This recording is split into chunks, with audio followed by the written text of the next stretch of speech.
What's up guys, kumusta po kayo? My name is Jeff. For today's video, magluluto po tayo ng super yummy, special, delicious, creamy paksiw with gata and with maraming gulay. Hugasan po natin ng maigi ang ating fish, cut into medium size. Meron po tayong malaking fish today. Mag-slice po tayo ng sibuyas, bawang at loya.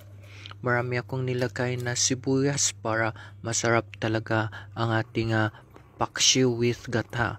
And maraming luya para matanggal ang kanyang lansa or yung amoy ng fish. In a cooking pot ay arrange po natin ang ating mga na-slice na sangkap, yung ating sibuyas, bawang, and loya. Ilagay po natin ang ating iba pang mga pampalasa. So meron tayong konting star anise para mapango siya at may 3 perasong cloves. Arrange na rin po natin ang ating fish. Maglagay po tayo ng ating mga pampalasa.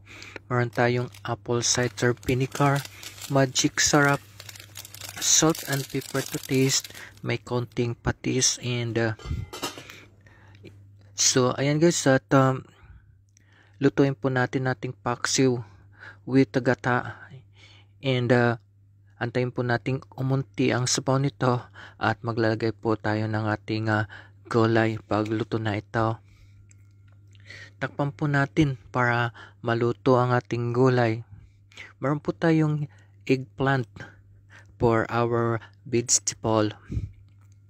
Ayan guys, at masarap nga ito at mapango, at luto na ito, and kakain po tayo for dinner. Mag-ready tayo ng lagayan at ready to serve na ito. And kain po tayo guys.